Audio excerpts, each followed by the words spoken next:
নোংরা গু জীবাণু দ্বারা আমার খাবার রাখার জায়গাটা ভরা। কি আর বলবো, এই যে বাবার বাসায় ছিলাম না 2.5 মাস, তারপরে আমি তো বাসায় এসে ফ্রিজে হাত দিতে না দিতে এই অবস্থা দেখার পরে আমার মাথা ঘুরে আমি পড়ে যাওয়ার মতো অবস্থা। তো আপনাদের সাথে এই জন্য চাচ্ছিলাম একটু শেয়ার করি। হ্যালো এভরিওয়ান, আসসালামু আলাইকুম, সবাই কেমন আছেন?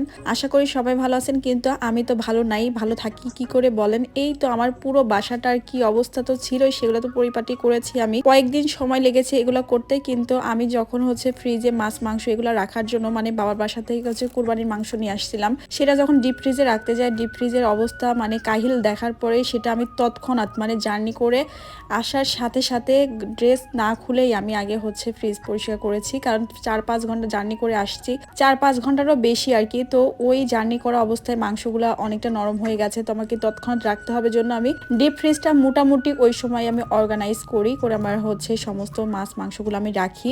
তারপরে নর্মাল ফ্রিজের কথা কি বলবো, এর মধ্যে আমি রান্না করা একটা তরকারিও রাখতে পারতেছি না। এই পরিস্থিতি, এই পরিবেশে কেউ কখনো কোনো কিছু রাখতে পারে বলেন? কোনো কিছু খাবার কি রুচি হবে? যে ভালো জিনিসগুলা রাখা হবে সেগুলা সহ তো মনে হচ্ছে যে জীবাণু দ্বারা বেশি ব্যাকটেরিয়া ট্যাকটেরিয়া হাবি যাবি, এগুলার কথায় কি বলবো। তো আমার আজকে মাথার মধ্যে দিয়ে চক্কর দিচ্ছিল যে যত কাজই থাকুক, আমি যেহেতু নিজের খাবার দাবার নিজেও তো খাবো রাখবো, তো আমি আমার ছোট বেবি আছে, আগে আমাকে শত কাজ ফেলে রেখে আগে এই ফ্রিজটা পরিষ্কার করতে হবে। দেখে বুঝতে পারতেছেন যে আসলে কি পরিমাণ ময়লা মাটি। আর এগুলো কিন্তু কফি ফেলেছে আর কি, কফি ফেলার পরে এরকম হয়েছে। তারপরে ইসবগুলের ভুসি যেটা বলে, ওইটা একটু পানি লাগলে কি অবস্থা হয় কফির ওপর, ওটা পরে দেখেন কি অবস্থা হয়েছে। আর একটা কথা বলি, সবাই ভিডিও দেখার পরে বলবেন আপনার হাজব্যান্ড সোসা এত নোংরা করে রেখেছে অমুক তমুক। তো তাদের উদ্দেশ্যে একটা কথা বলি, যে আপুদের হাজব্যান্ডরা পরিপাটি আলহামদুলিল্লাহ, তাদের কথা বাদ দিলাম।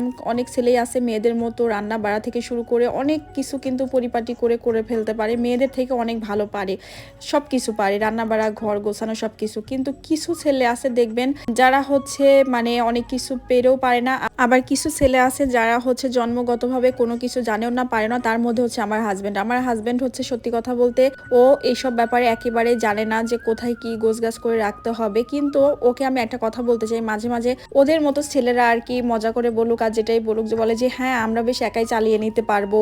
এই যে সমস্ত আপুদেরকে ভাইয়ারা বলে যে আমরা চালিয়ে নিতে পারবো, কোনো সমস্যা নাই, বউ থাকলে কি হয়, বউরা এত কি করে সারাদিন, তাদের কাজটা কি? ভাই তাদের বলতে চাই যে দেখো, একবেলা বউ না থাকলে তোমরা বাসার কি বেহাল দশা করো, অথচ বউটা আসার পরে যখন বউটা থাকে আর কি, তখন পুরো বাসাটা কি পরিমাণ পরিপাটি রাখে। তো তোমাদের লজ্জা হওয়া উচিত যে একটা বউ আসলে সারাটা দিন বাসায় বসে থাকে না, তারা ঘরকে সুন্দর করে তোলে। তুমি থাকা অবস্থায় ঘরের অবস্থা কি করেছিল, আর তোমার বউ আসার পরে পুরো ঘরটাকে কি সুন্দর চকচকে ঝকঝকে করছে। তো এটাই বউ থাকা এবং না থাকার পার্থক্য। বউদের এত সেবা যত্ন তোমরা পাও, তো এই জন্য তোমাদের বেশি বেশি আরো ফুটানি মারো। তো এটা ওই সমস্ত ছেলেদের জন্য বলা। তো কথা বলতে বলতে আমার কিন্তু ফ্রিজ পরিষ্কার করা হয়ে গেল। এটা করতে বেশ খানিকটা সময়ও লেগেছে, 3 মিনিটের ভিডিওতে যতটুকু পেরেছি দেখিয়েছি, সবকিছু তো দেখানো সম্ভব না। তো ভালো লাগলে অবশ্যই লাইক কমেন্ট শেয়ার দিতে ভুলবে না। আজকে এই পর্যন্তই, সবাই ভালো থাকবেন, সুস্থ থাকবেন, আল্লাহ হাফেজ।